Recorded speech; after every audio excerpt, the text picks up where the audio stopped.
Pessoal, hoje a nossa entrevista especial aqui no canal da Arquidiocese de Maringá é com um dos maiores teólogos do Brasil e da América Latina, Padre Antônio José de Almeida. Ele mora no território da nossa Arquidiocese de Maringá, mora em Marialva. Padre Almeida, como é conhecido, seja bem-vindo. Que alegria receber o senhor. Alegria minha, muito obrigado pelo convite. Estamos aqui para conversar, né? Não com um dos grandes teólogos do Brasil, da América Latina, mas com uma pessoa comum, como outras pessoas, né? Que porém tem características próprias, uma caminhada própria, né?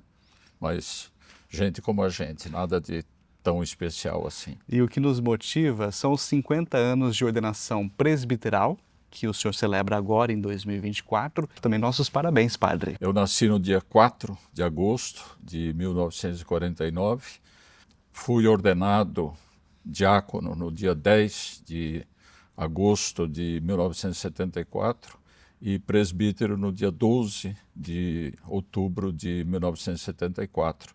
O dia 10 de agosto foi escolhido porque é o dia em que nós, na Igreja Católica, celebramos a memória de São Lourenço Mártir, que foi um grande diácono na cidade de Roma, não é?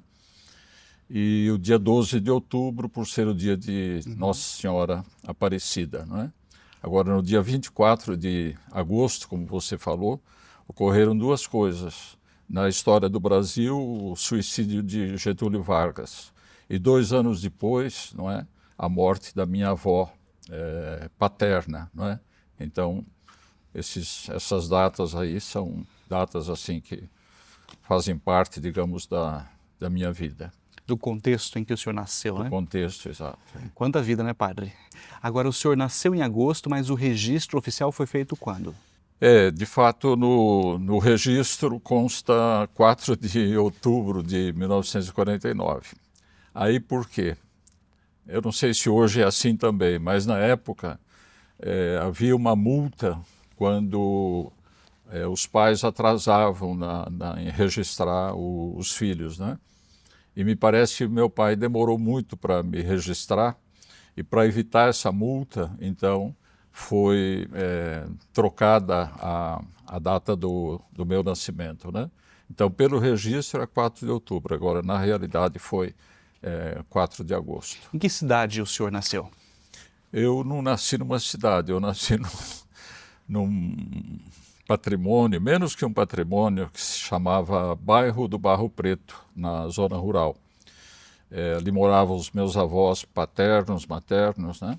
Mas qual município? E fica no município de Marapuama, no estado de São Paulo, que também é uma cidadezinha pequena, um município pequeno no estado de São Paulo, né?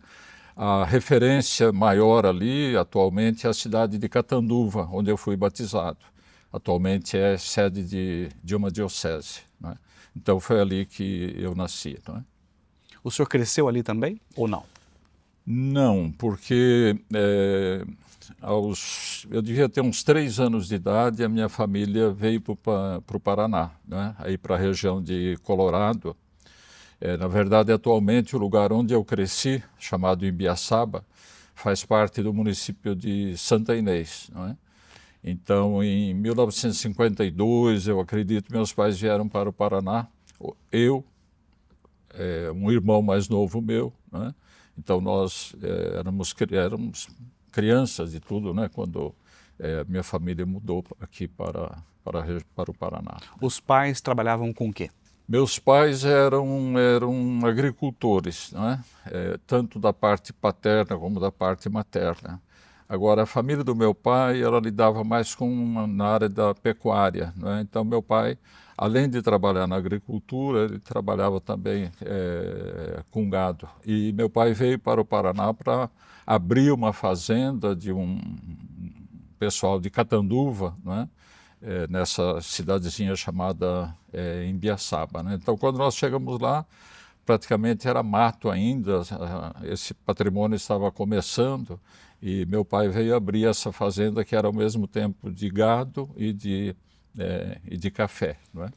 Então a gente viveu ali toda a infância e tal, vários anos nós moramos ali, né? Na adolescência vai para o seminário menor? Eu entrei para o seminário aos 12 anos, né? O pessoal de hoje assusta, mas naquela época o normal era isso, né? A gente ia para o seminário ainda muito jovem, né? Eu estudei no seminário de Assis, no estado de São Paulo. Na época, onde nós morávamos, pertencia à Diocese de Londrina, né? E Londrina não tinha um seminário próprio, então o bispo de Londrina tinha um convênio com os padres do PIME. PIME significa Pontifício Instituto das Missões Estrangeiras, né? E eles tinham um seminário em Assis, no estado de São Paulo. Então, muita gente aqui do norte do Paraná, muitos meninos, rapazes e tal, éramos mandados para Assis para fazer o chamado seminário menor. Mas o acesso, ele ocorre pela Diocese de Londrina, é isso? Ou não? Aconteceu o seguinte, eu fiz a escola que na época se chamava primária, nesse patrimôniozinho chamado Imbiaçaba. E na época havia um 5º ano que era chamado admissão, que era uma espécie de vestibular para a gente ir para o passo seguinte, que era o ginásio, né? E nesse 5º ano, aí, nesse ano da admissão, houve missões dos padres capuchinhos em Colorado, onde eu fazia a admissão. Morava lá numa família de compadres do meu pai e da minha mãe, né? Aí aconteceu de ir para casa e aí começou a haver missões dos capuchinhos em Santo Inácio e em Imbiaçaba, né? E nessa altura eu já pensava de ser padre, eu acredito que isso deu uma reforçada, né? E eu fui falar então com os capuchinhos, né? E os capuchinhos pediram que eu conversasse com o pároco de Santo Inácio, um padre xaveriano, e esse padre Júlio, se chamava Júlio, né? Ele falou com o arcebispo de Londrina, então meus pais e eu conversamos com o bispo na época, né, de Londrina, e eu fui para o seminário então em Assis, no estado de São Paulo. O senhor é padre da Diocese de Apucarana. Eu sou padre da Diocese de Apucarana, né? Foi ordenado por lá. Porque em 1965 foi instalada a Diocese de Apucarana. Nessa altura eu ainda estava em Assis, não é? E aí continuei na Diocese de Apucarana, estudei filosofia em Curitiba, depois o bispo me mandou estudar teologia em Roma, não é? Então eu fui ordenado e estou encardinado ainda na Diocese de Apucarana. Como é que é essa relação física do senhor? O senhor mora hoje na cidade de Marialva, que pertence ao território da Arquidiocese de Maringá. O senhor celebra, preside celebração nas comunidades, né? E há uma liberação da diocese para o senhor morar em Marialva? Sim, total, né? Desde que eu cheguei aqui, na época o arcebispo, eu acredito que já era o Dom Anuar, não é? Eu cheguei aqui em 2004 e então é tranquilo. Eu não tenho função nem paroquial, nem como pároco, nem como vigário paroquial, mas morando em Marialva estou à disposição quando os padres precisam, quando querem e tal, né? Eu estou à disposição, celebro lá nas 2 paróquias, nas comunidades, aí colaboro com aquilo que eu posso e que eles precisam. Como o senhor disse, o senhor não é pároco, né, não é vigário, mas o senhor tem uma atividade acadêmica muito grande, né? O senhor trabalha muito, estuda muito, escreve. Quantos livros o senhor já escreveu? Eu acho que mais de 20, né? Exatamente eu não sei, mas eu devo ter uns 20 livros que eu escrevi sozinho, digamos, né? E tenho uma quantidade bem maior de livros de coautoria, quer dizer que um grupo de teólogos escreveram, né? Então eu tenho vários livros também assim em coautoria.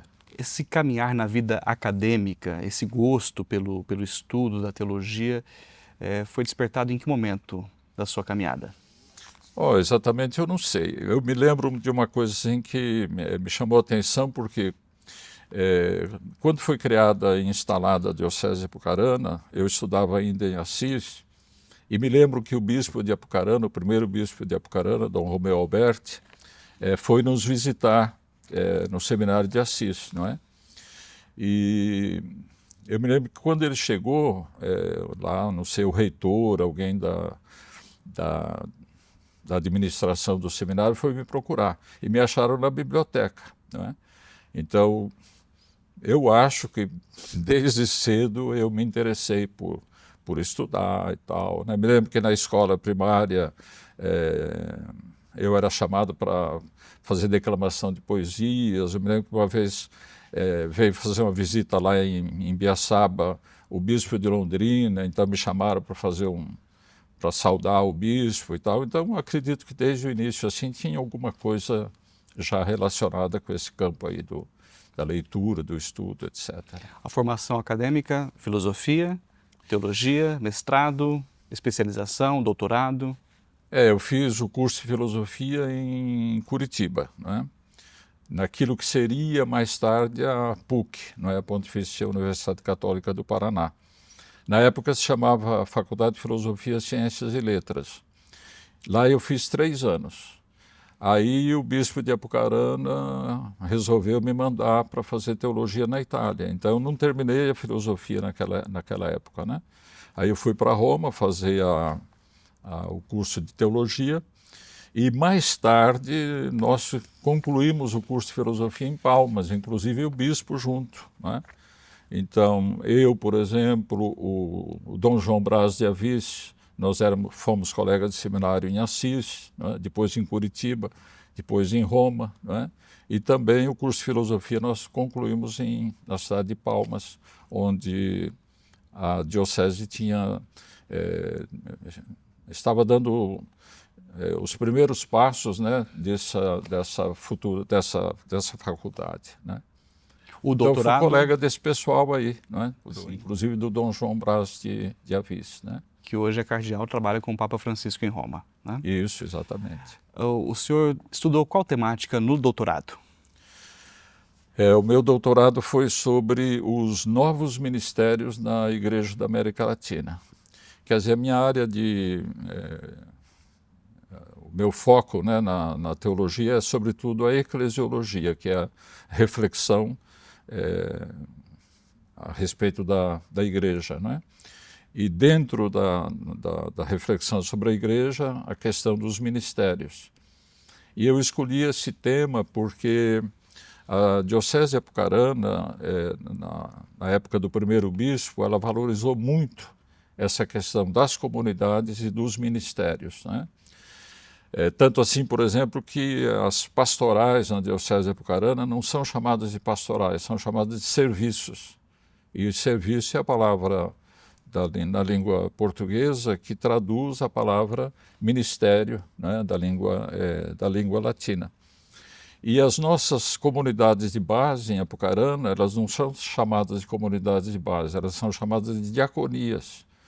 E a palavra diaconia é uma palavra da língua grega que significa também comunidade e serviço, ministério, né? Então, em Apucarana, a gente viveu uma fase de muito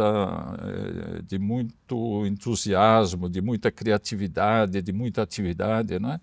E, naturalmente, surgiu, então, aquilo que a gente chama de ministérios, né?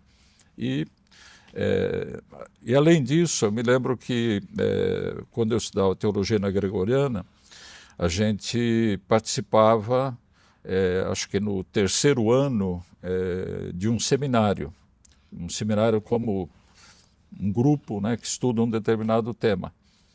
E eu participei de um seminário durante um semestre todo sobre um livro de um teólogo alemão famoso, né, e bastante assim questionador e depois questionável também, chamado Hans Küng. E coube a mim trabalhar o 10º capítulo desse livro chamado A Igreja. E esse 10º capítulo é justamente sobre os ministérios, né? Então tudo isso foi se somando para que eu focasse, né, na minha reflexão e tal, no meu trabalho aí acadêmico, intelectual, né, nessa área da eclesiologia e dos ministérios. O senhor traz para a gente aqui, para muitas pessoas, é uma novidade, essa diferença de nomenclaturas pastorais, serviços, diaconias, comunidades, né? O nome interfere? o nome tem a capacidade de mudar, de potencializar uma ideia sobre esse tipo de serviço? Ah, certamente, não é? Então, nessa questão aí, por exemplo, compreender a função e o papel, por exemplo, de um padre, certo? Se você entende isso como um ministério, você entende isso como um serviço. Então você não entende isso como um poder, você não entende isso como uma autoridade. Embora, claro, o ministério do padre, né, do presbítero, ele tem também um aspecto de poder, um aspecto de autoridade. Mas, mais propriamente, é um serviço, né? Quer dizer, a igreja, ela é a gente chama hoje de forma privilegiada, a gente chama de povo de Deus, não é? Mas o povo de Deus que tem uma condição cristã comum a todos, uma dignidade cristã comum a todos, né? Esse povo de Deus é enriquecido por uma infinidade de carismas, quer dizer, por dons diferentes da natureza e da graça dadas pelo Espírito, e alguns desses carismas se transformam em ministérios, se transformam em serviços, né? Na prática, o que ocorre seria o seguinte: você tem, por exemplo, uma comunidade eclesial. Essa comunidade eclesial tem várias funções, não é? Nessa comunidade surge, então, para a vida dela e para a missão dela, uma série de necessidades, né? Quem é que vai assumir, quem é que vai responder a essas necessidades? Pessoas que têm, digamos, dom para isso, né? Pessoas que têm uma certa capacidade já que pode ser desenvolvida, a pessoa vai assumir aquilo e aquilo vai tomando uma forma mais institucionalizada, não é? Isso daí é que, simplificando muito, né, a gente chama de ministério. Isso é muito importante. É a mesma coisa com a palavra padre, né? A palavra padre está ótima, é a palavra familiar, indica uma relação próxima e Vem tal. de pai, não é? Seria isso? Pai, né? Uma relação quase, digamos, familiar, não é? Mas, por exemplo, quando se usa, ao invés da palavra padre, se usa, por exemplo, a palavra sacerdote, aí já tem outra conotação. Qual né? que é o correto, Padre Almeida? Tudo Errado correto. a gente falar... Tanto padre é correto, como sacerdote é correto, mas o correto mesmo nesse caso é chamar de presbítero. Eu já ouvi falar assim, não chame de sacerdote, está errado. É errado no sentido de que empobrece o ministério, né? Valoriza no ministério do padre mais o aspecto ligado ao culto, à liturgia, né? Sacerdote é um termo que indica mais o culto, a liturgia, né?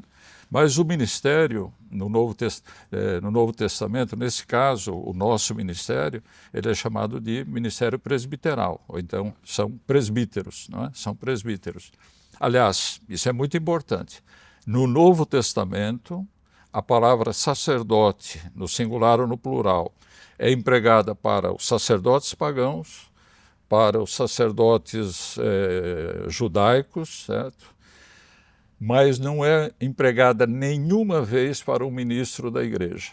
No Novo Testamento inteirinho, né, evangelhos, cartas, etc., nunca a palavra sacerdote é referida a alguém que tenha uma determinada função na igreja. A carta aos Hebreus, ela sim aplica a terminologia sacerdotal para Jesus, não é? Mas aí não porque Jesus tenha sido um sacerdote judeu, né? Mas porque Jesus viveu totalmente para Deus e totalmente para os irmãos, né? E esse é, digamos, o culto existencial que Jesus, na sua vida e na sua missão, exerceu, né? Agora, os ministérios na comunidade, eles vão ter outros nomes, né? Nomes às vezes muito simples, genéricos e tal, e depois essas funções foram se organizando melhor, institucionalizando mais, né? E na Igreja Católica acabou prevalecendo uma tríade, né? Um grupo de três, afinal, né, que é o bispo, o presbítero e o diácono, né? O bispo, que significa aquele que supervisiona a comunidade, né? O presbítero, que é um auxiliar do bispo, né? E o diácono, que se caracteriza mais pelo serviço, né? Serviço em vários sentidos, mas mais propriamente serviço aos pobres, né? Padre Almeida, o senhor tem uma vida acadêmica muito ativa, como já dissemos aqui, mas em grande parte do seu ministério, o senhor trabalhou na pastoral. O senhor estudou e continuou na pastoral. Inclusive, fundou algumas obras sociais. Sim. Eu considero aqui até muitas obras sociais, né? Há quem possa dizer assim, é uma loucura, porque como é que consegue fazer um doutorado, continuar na pastoral, com paróquia, fundar obra social, coordenar a ação evangelizadora de uma diocese? O senhor fez tudo isso, né? Ao mesmo tempo. Eu fui muito ativo, sim, né? E de certa maneira eu ainda sou. Eu me lembro que outro dia, lá em Marialva, eu celebrei na paróquia Santa Teresa, e depois da missa, né, eu tinha saído já da igreja, tinha atravessado a rua, né, esperando o carro que ia me levar para casa, porque faz mais de 20 anos que eu não dirijo. E ali tinha um casal, e o senhor falou assim: o senhor, olha, tem uma certa idade, mas o senhor ainda quebra o galho, né? Eu falei: não quebro o galho não, eu trabalho mesmo, né? Porque, graças a Deus, de fato, né? A minha vida toda foi muito ativa e de muito trabalho, de bastante criatividade, né? Inclusive, no sentido que você disse, acumulando muitas coisas, né? Acumulando muitas coisas. Então, eu trabalhei em paróquia, digamos assim, metade dos meus 50 anos, né? Eu, digamos, trabalhei em paróquia e, além disso, em outras atividades também, né? Como teólogo, o senhor considera essa praxis fundamental? Essa junção da prática com a teoria, essa análise permanente dos fatos da vida em comunidade? Eu acho que é essencial, sim. Porque se você não tem experiência, não vivencia aquilo, não é? Em algum nível, de alguma maneira, o seu pensamento, a sua reflexão corre o risco de estar desconectado da vida das pessoas, da vida da comunidade, da vida da igreja, dos desafios que a igreja tem que encarar no mundo, né, em relação à sua missão. Então, essa ligação com a praxis, essa ligação com a prática, não é? Ela é realmente fundamental, muito importante. O senhor é convidado com muita frequência para conferências, para palestras, para assessorias na América Latina e em outros lugares do mundo. E o senhor vai falar de quais temáticas? Quais temáticas que atualmente o senhor tem sido chamado para dar opinião? Geralmente na minha área, né, que, como eu disse, é a área da reflexão sobre a igreja e na área dos ministérios, né? Mas eu já dei aula de uma infinidade de matérias. Eu me lembro que eu estava terminando o doutorado em Roma. O Dom João Brás de Assis era reitor do Instituto Teológico Paulo VI em Londrina, e ele me ligou dizendo: olha, você vai voltar em julho e no segundo semestre a gente precisa de um professor de Trindade, não é? E você pode dar esse curso sobre Trindade? Eu falei: vou encarar sim, vamos dar o curso, né? Então, na verdade, a minha área é a eclesiologia, mas no magistério eu trabalhei outras matérias também, né? Trindade, cristologia, escatologia, sacramentos e tal, né? Então, eu trabalhei em diversas áreas. Mas o meu foco mesmo é aquilo que eu, repetindo pela enésima vez, não é? A minha área é mais a reflexão sobre a igreja. Nós estamos vivendo o processo sinodal convocado pelo Papa Francisco, Sínodo sobre Sinodalidade.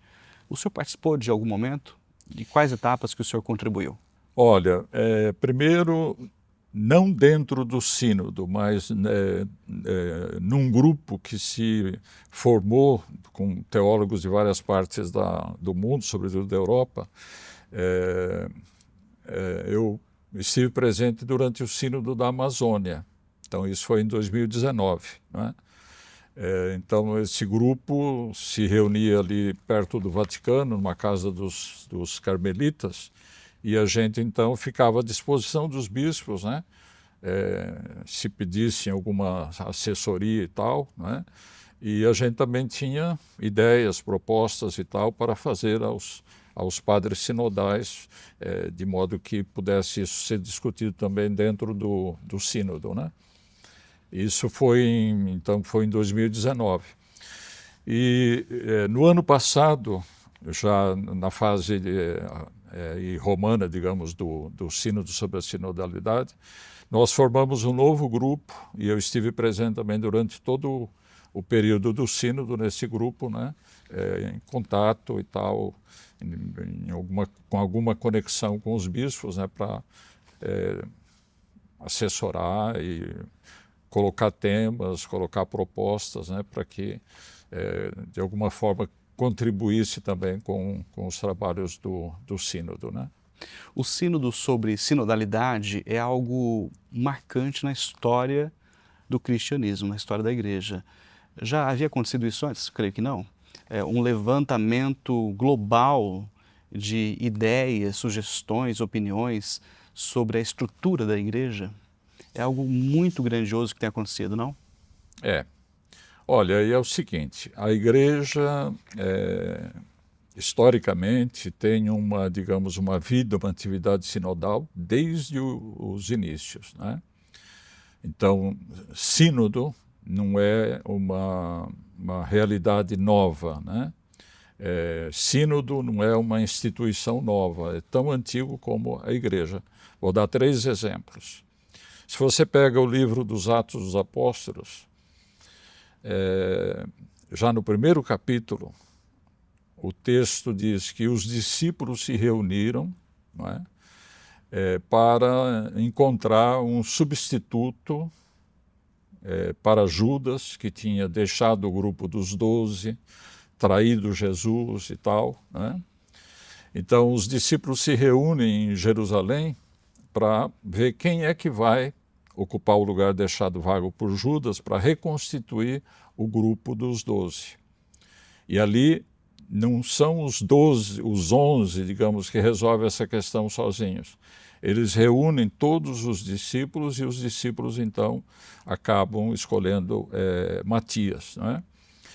Se você for para o capítulo 6 do livro dos Atos dos Apóstolos, vai surgir uma situação em Jerusalém. Em Jerusalém havia uma comunidade cristã, e essa comunidade cristã tinha como que 2 seções. Tinha um grupo que era de judeu-cristãos, né? E tinha um grupo que era de heleno-cristãos, ou cristãos helenistas, que significa o quê? Pessoal que pertencia ao judaísmo, que vivia, porém, fora da Terra Santa, né? Mas que tinha também, se reunia também em Jerusalém. E surge um problema nesse grupo, né? Segundo os Atos dos Apóstolos, as viúvas da comunidade heleno-cristã começaram a reclamar porque elas não eram suficientemente bem atendidas, né? Então, o que acontece aí, de novo, os 12, não é? Com outros, certo? Com a comunidade, eles tratam desse problema, não é? Não sozinhos, mas tratam com o conjunto da comunidade. E aí escolhem 7, não é? Que a gente chama de diáconos, mas historicamente não eram diáconos, não é? Em Atos 6, 1 a 6, não é usada em nenhum momento a palavra diácono. Santo Irineu de Lyon, várias décadas depois, interpretou esse grupo dos 7, não é, como sendo diáconos. Ele que deu essa atribuição, né? Mas, na verdade, segundo o Novo Testamento, a gente não pode dizer isso, né? Não pode dizer isso. A gente chama de o grupo dos 7, né? Mas foi uma decisão também comunitária. Os apóstolos, claro, participando com um papel especial, mas quem discutiu, discerniu e tal, indicou saídas para essa situação foi a comunidade dos discípulos. E o mais famoso é aquele chamado Concílio Apostólico de Jerusalém, porque houve um problema na missão que era o seguinte: nós vamos evangelizar fora da Terra Santa, no mundo grego, depois no mundo romano, em situações diferentes e tal, né? Nós temos que exigir dos novos cristãos que antes eles cumpram determinadas práticas do judaísmo. Então aí havia duas correntes, uma corrente que dizia que sim, não é? Sendo que o cristianismo, digamos, tem uma origem cristã, tem uma origem judaica, então é preciso exigir que eles assumam, né, passem por algumas dessas práticas judaicas para depois entrar propriamente na igreja. E outro grupo achava que não, né? As duas figuras aí que se contrapunham, de alguma maneira, eram de lado Paulo, que dizia não precisa nada disso, certo? Nós pregamos Jesus, certo? Há pessoas que aderem, entram na comunidade cristã, são batizadas, né? Mas sem passar por circuncisão, etc., né? E outro grupo, liderado por Tiago, certo? Que era, vamos dizer assim, o responsável maior na igreja de Jerusalém, que achava que tinha que passar por essas práticas judaicas. Pedro, inicialmente, ele tinha a mesma ideia de Paulo, né? De que não era necessário, mas quando surgiu essa questão, ele ficou, digamos assim, entre dois fogos, né? Mas há todo um processo ali, que a gente chamaria hoje de processo sinodal, né? Em que, claro, coordenadas e tal pelos vamos chamar aí de apóstolos, né? Eles chegam a essa decisão de que não é necessário isso, né? A única coisa que é preciso é evitar de comer carnes oferecidas aos deuses, né? Então é um processo sinodal. E assim ao longo da igreja, né? No século II houve reuniões nas igrejas locais. No século IV acontece o primeiro grande concílio, que é o Concílio de Nicéia. O ano que vem a gente vai comemorar os 1700 anos do Concílio de Nicéia, né? Inclusive, nesses dias saiu a notícia que o Papa pretendia a Turquia para esse acontecimento, né? Para essa comemoração, e assim ao longo da história da igreja toda. Agora, a partir da última década do século passado, vamos assim simplificar, de 1990 para cá, entrou de cheio, né, esse tema da sinodalidade. Não se usava essa palavra, né? Então, essa discussão sobre a sinodalidade, quer dizer, a sinodalidade como tema de reflexão, como tema de reflexão sobre essa sobre prática na Igreja Católica, né? É recente. Prática sinodal. É recente. A prática sinodal é antiga. A reflexão específica sobre isso, essa é recente. O senhor Acho que eu compliquei demais, mas excelente. É por aí. E quanto aprendizado aqui, né? Agora, interessante que no início do cristianismo, o cristianismo primitivo, havia temáticas próprias, né, para essas reuniões sinodais. Exato. Agora, esse sínodo, ele não tem temática. A temática é a própria sinodalidade. Agora, a gente lendo de forma superficial, não profunda como o senhor, que é próprio da profissão, né, do ofício, mas a gente percebe que há setores na igreja que no início deste sínodo atual alguns setores tinham expectativas temáticas, né? Algumas pautas, por exemplo. Vou citar uma delas: ordenação de homens casados. uma pauta. No entanto, o sínodo não traz as pautas prontas. Sim. E eu gostaria que o senhor fizesse uma análise sobre essas pautas, as grandes pautas que setores da igreja gostariam que esse sínodo trouxesse com mais, talvez, de modo mais enfático, e alguns setores já dizem que isso não vai acontecer, nem o debate ampliado tem acontecido como gostariam, enfim. A sua análise, por favor. Aí é o seguinte, o Papa convocou em 2021 o sínodo sobre a sinodalidade, né? E o tema era sinodalidade, comunhão, participação, missão, né?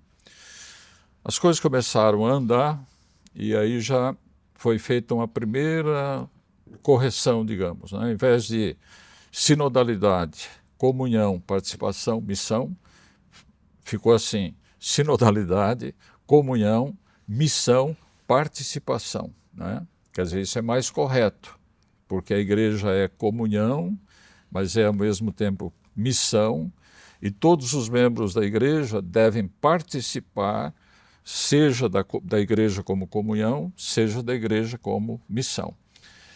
Agora, o sínodo é sobre a sinodalidade, mas era inevitável que no sínodo sobre a sinodalidade se levantassem inúmeros problemas, inúmeras questões, né? Inclusive essas que você citou agora, né? E não tinha como evitar isso, né? Porque alguns temas, sobretudo no pontificado do Papa João Paulo II e do Papa Bento XVI, né? Foram temas que não havia clima, Padre não Almeida, havia... né? Cita para a gente uns 5 principais temas que foram levantados neste momento. Muitos, né? Muitos temas, né? Por exemplo, ordenação de mulheres, diaconisas, um deles. Qual? Ordenação de mulheres. Por exemplo, né? Ordenação de homens casados. Esses são dois temas aí assim, que chamam mais a atenção. Casais em segunda união. Sim. Eucaristia para divorciados, casais em segunda união, por exemplo.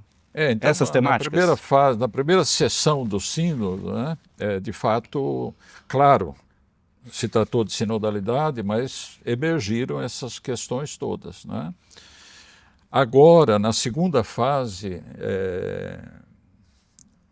o Papa, não é, insiste, e também as comissões que coordenam, digamos, o andamento do sínodo, têm insistido que o sínodo é sobre a sinodalidade, né? Significa que esses temas não vão voltar a ser colocados em discussão? Certamente vão, né? Certamente vão, mas não vão ser o foco principal. Esses temas aí, eles passarão a ser discutidos em, se eu não me engano, 6 comissões que já estão instituídas, não é? Para discutir temas isso já é um resultado né? Isso já é um resultado desse sínodo. Esses temas não vão ser abandonados, nem abafados, eu digo etc, assim, né? essas Mas temáticas... não vão ser discutidos no sínodo como tal. Ok, essas temáticas que o senhor diz que foram criadas 6 comissões, isso aconteceu já como um resultado desse processo. Resultado do processo sinodal, né? Porque a temática específica é sobre sinodalidade, não sobre esses temas que eu mencionei aqui, sobre por esses exemplo. temas específicos. Aí, por exemplo, vou dar um exemplo, né? Você pega numa paróquia, conselho paroquial. Esse é um tema sinodal.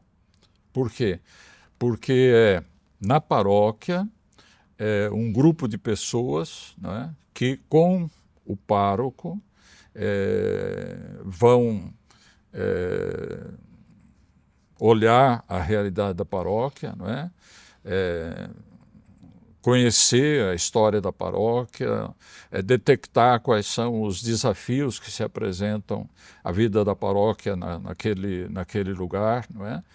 Vão conversar sobre isso, discernir os caminhos a seguir e tal, não é?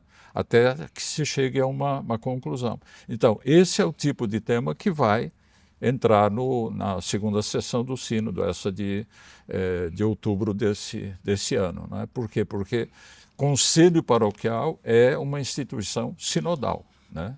é uma instituição sinodal. A palavra sinodalidade é uma palavra, digamos, de certa maneira abstrata, mas ela se refere a sínodo. E a palavra sínodo ela é uma palavra de origem grega, não é? Tem um prefixo que é o prefixo syn, né? Que quer dizer com, e odos, que quer dizer caminho. Então, sínodo é fazer o caminho juntos, certo? Quer dizer, o livro dos Atos, por exemplo, várias vezes quando fala dos cristãos, diz assim, os do caminho. O caminho. Aqueles que são do caminho, né? Então, por quê? Porque se percebia que os cristãos viviam juntos, né? Viviam em comunidade, se organizavam, trabalhavam juntos na missão, etc. O primeiro nome do cristianismo era o caminho? Não é que fosse o primeiro nome, mas era um dos nomes, né?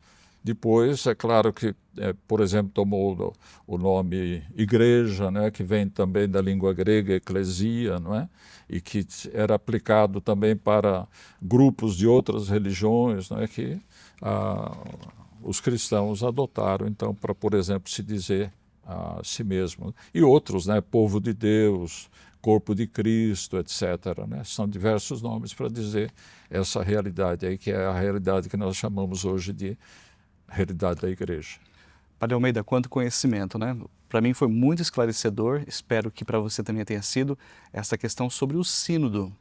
Aqui hoje, essa conversa para mim foi uma conversa que divide para melhor. Agora eu compreendo mais o processo sinodal a partir dessas chaves que o senhor traz, né? O sínodo é sobre sinodalidade. E essas temáticas todas que surgem, elas não são esquecidas e elas vão ser trabalhadas em uma outra estrutura, mas o centro do sínodo é a sinodalidade. Agora, eu estive em Bogotá a semana passada num congresso promovido pelo CELAM sobre a sinodalidade, não é?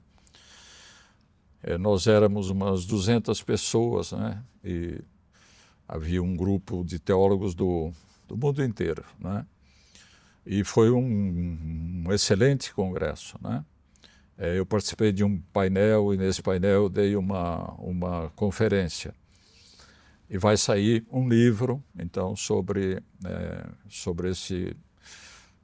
com os temas tratados nesse congresso. Inclusive, ontem eu terminei de mandar o meu texto, né? Agora, no painel do qual eu participei, uma das coisas que eu levantei foi essa. A cúpula da igreja, mas nem todos na cúpula, né? E num certo nível da igreja, essa discussão está presente, está muito viva e tal. Mas a impressão que eu tenho é que isso ainda não chegou às bases, né? Quer dizer, o cristão simples, o católico, mesmo ativo, mesmo participante não sei, da missa dominical e tal, né? Isso ainda não chegou a eles, né? É como se estivesse havendo uma espécie de elitismo eclesial. Não por vontade do Papa, dos bispos, dos teólogos, né? Porque de fato me parece que está acontecendo isso. Isso ainda não desceu às bases da igreja. Isso ainda não se conversa suficientemente entre os padres, isso não se conversa suficientemente nas dioceses, nas paróquias, né? Sobre prática sinodal, por exemplo.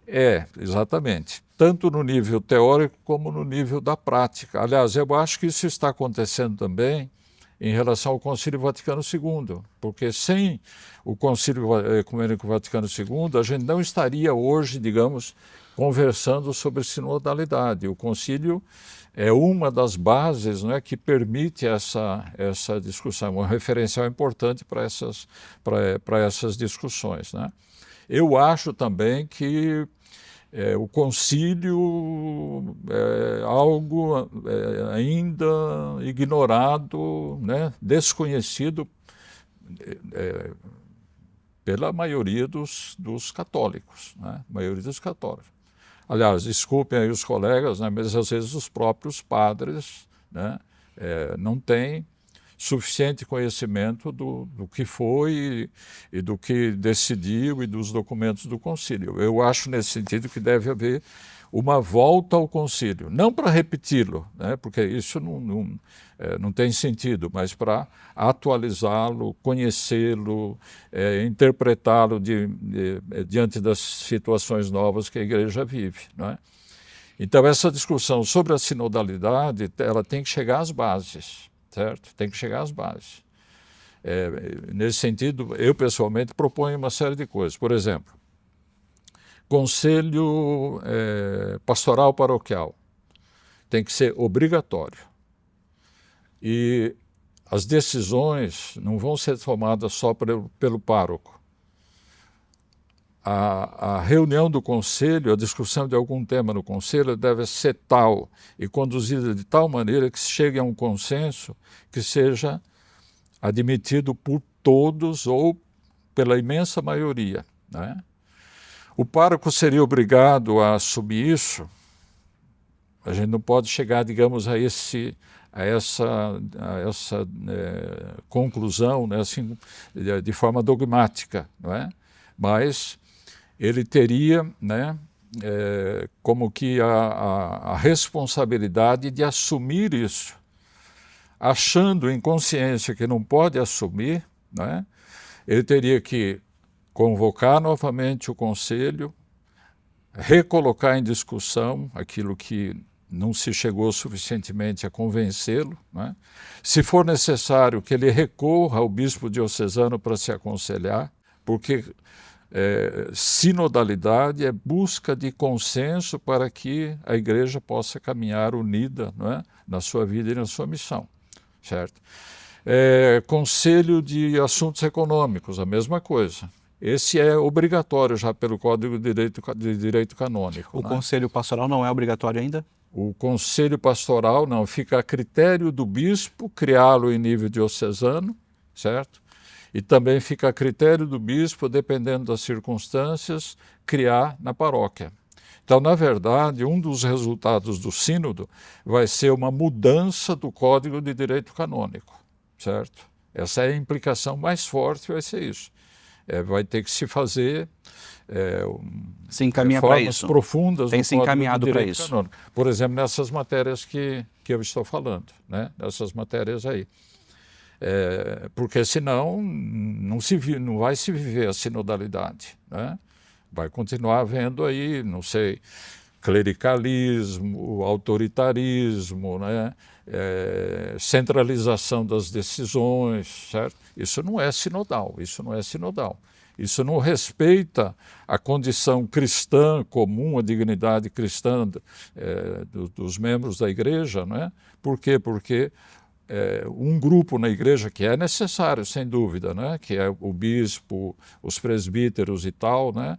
Eles não estariam valorizando suficientemente aquilo que a gente chama de leigos, né, e leigas e tal, né, uma linguagem também meio imprópria, né, nessa caminhada que tem que ser uma caminhada. O senhor considera uma linguagem imprópria quando chama não sei de se leigo? eu compliquei demais, não. Mas a coisa vai por aí. Sim. E também esses temas mais específicos. Mas deixa eu só voltar aqui, quando o senhor falou de leigos, né, são vários temas, né, a gente pode conversar o dia inteiro aqui com o senhor que tem tema. Mas leigo é pejorativo? O senhor não gosta dessa palavra? Não, leigo não é leigo não é pejorativo, mas leigo é uma questão um tanto complexa. Eu vou contar um fato. Eu fui uma vez a Paranavaí assessorar um encontro. Eu sou meio distraído, então eu sabia que o encontro era em Paranavaí, né? Aí, sabia também o tema que ia ser tratado, mas não sabia onde, né? Então fui à paróquia principal, né? Olha, vai haver um encontro e tal, sobre tal. Onde que será que vai ser? Ah, não, aqui não vai ser. Aí fui a outro lugar. Não, aqui também não vai ser, né? Aí, num dado momento, passando assim ao lado de uma praça, vinha um grupo com umas pastas debaixo do braço e tal, né? Falei, talvez esse aí esteja indo para o encontro, né? Aí eu falei, escute, vocês não sabem onde é que vai haver um encontro de leigos aqui em Paranavaí? Um rapaz falou assim, leigos em quê? Né? Eu depois escrevi um livro com esse título, Leigos em quê? Né? Por quê? Porque a partir mais ou menos do século VI depois de Cristo, a palavra leigo, porque nessa altura já não se falava mais latim, no Império Romano, depois das invasões dos bárbaros, etc., né? Então, aqueles que não falavam, uma minoria continuava ainda entendendo, lendo e falando latim, mas a maioria do povo não, né? E esses não eram membros, digamos, do clero, certo? Esses eram leigos, né? Então, eles eram leigos em quê? Eles eram leigos no conhecimento escrito e falado da língua latina, não é mesmo? É daí que vem esse sentido pejorativo, né? Do leigo como aquele que não sabe, né? Então, não sei, eu sou leigo em medicina, eu sou leigo e tal, né? E na igreja pode ter, mas esse sentido aí não é o sentido, digamos, institucional. Leigo do ponto de vista institucional é o quê? É um cristão ou uma cristã tornado tal pelo batismo, pela confirmação, pela Eucaristia, certo? Que tem dentro da igreja uma missão própria, não é? Relacionada com a palavra, relacionada com o culto, relacionada com o serviço da comunidade, certo? E ele, por circunstâncias sociais, ele vai viver o evangelho, a vida cristã, a fé, mais diretamente ligado com a família, o trabalho, a educação, a vida política, etc., né? Que geralmente não é normalmente a vida dos padres e dos bispos, né? Então, isso daí é, digamos assim, isso que eu falei, não é? Faltam elementos, mas isso que eu disse é, digamos assim, uma descrição positiva do leigo, porque, de fato, havia uma visão que, na verdade, não dizia e não valorizava suficientemente o leigo, né? Eu acho que eu não sei agora o nome do livro, né? Mas fala-se de um livro, eu mesmo pessoalmente nunca vi. Fala-se de um livro que seria uma espécie de dicionário, né? Então chega lá uma altura em que aparece o termo leigo. Não é um livro em português, não sei em que língua é. Leigo, o dicionário deveria dizer o que é leigo, né? Mas sabe o que o dicionário diz ali? Veja clero. Quer dizer, porque o leigo não era visto como algo em si, que tenha consistência e uma identidade própria. Autonomia, né? Ele era definido em relação ao clero. O leigo é aquele que não é clérigo. Quer dizer, essa visão aí, infelizmente, está na cabeça de muita gente, não é? Mas essa não é a visão, digamos, teológica e do próprio magistério da igreja em relação aos leigos. Esclarecido, até porque na discussão do processo sinodal sobre sinodalidade, passa pelo laicato, né? Tudo isso passa pelo laicato, e essa compreensão é, sim, fundamental. Claro, tanto assim que nesse sínodo, não é, na primeira sessão, havia 70 leigos e leigas, não é? Então, homens e mulheres, não é? E na votação do documento final daquela sessão, não é o documento final do sínodo sobre a sinodalidade, mas da sessão do ano passado, todos votaram, todos.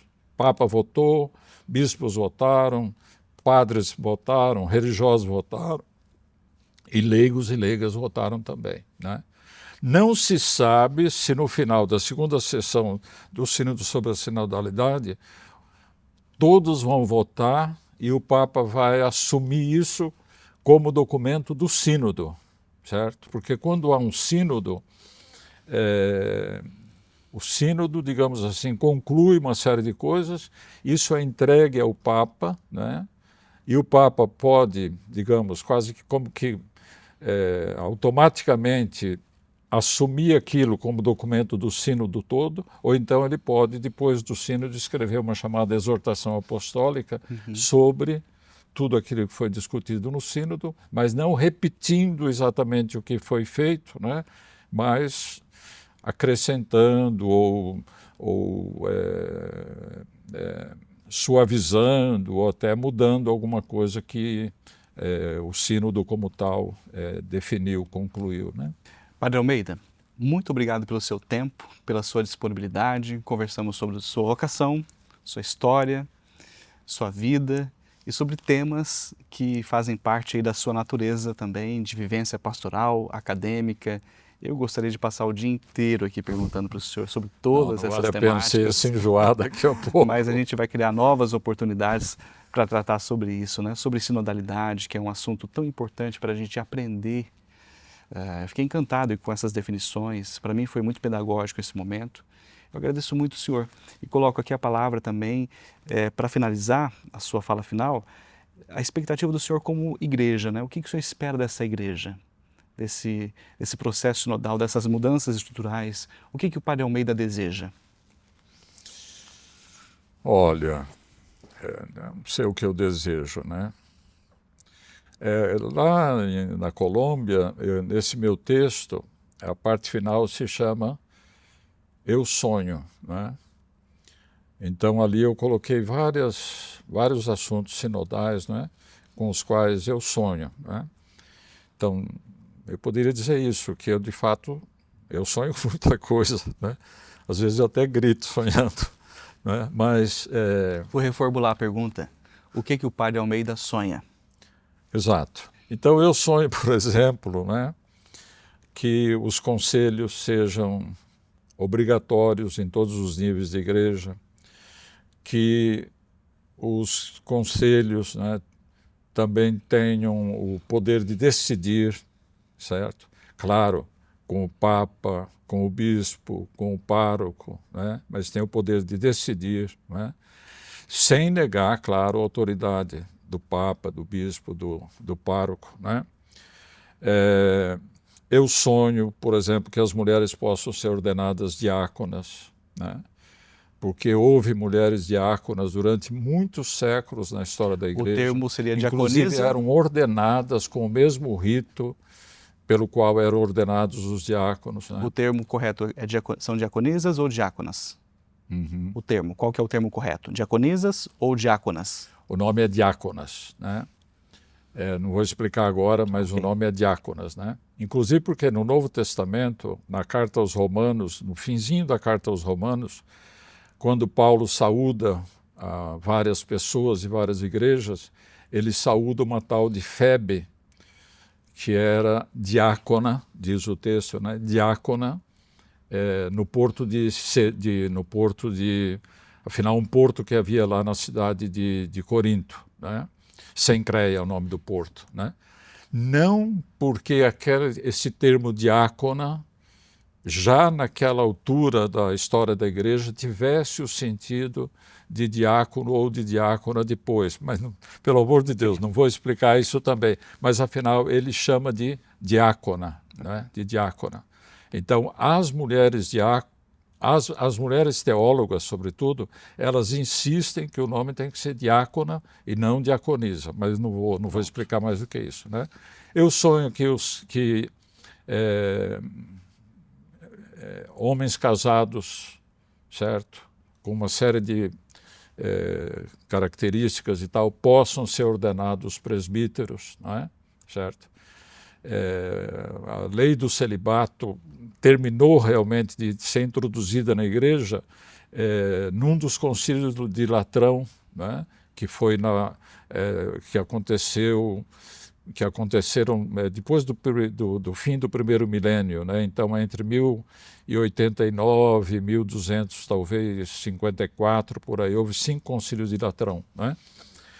Então foi aí que terminou de ser introduzida a lei do celibato, porque de um lado casados não podiam ser ordenados e ordenados não podiam se casar, né? Aí fechou totalmente, né?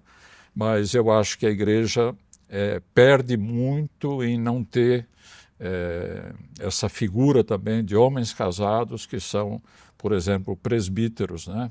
Certo? E é interessante isso por quê? Porque na Igreja Católica Apostólica Romana, né, então do rito romano, ela não tem homens casados, com algumas exceções que eu não vou explicar aqui, né? Mas existem igrejas católicas, apostólicas, romanas, certo? De ritos orientais, certo? São 22, e nessas igrejas, homens casados podem se tornar presbíteros, né? Então, dentro da Igreja Católica do Oriente, certo? Já existe essa situação, né? Eu acho que no Ocidente também a gente precisa abrir essa situação, né? Abrir isso daí, né? Por uma série de razões. Mas mesmo que não houvesse nenhuma razão pastoral para isso, eu acho que isso deveria existir, né? E eu tenho outros sonhos, né? Padre Almeida, parabéns pelos seus 50 anos. Eu é que agradeço. Como padre, presbítero. Muito obrigado. Eu agradeço.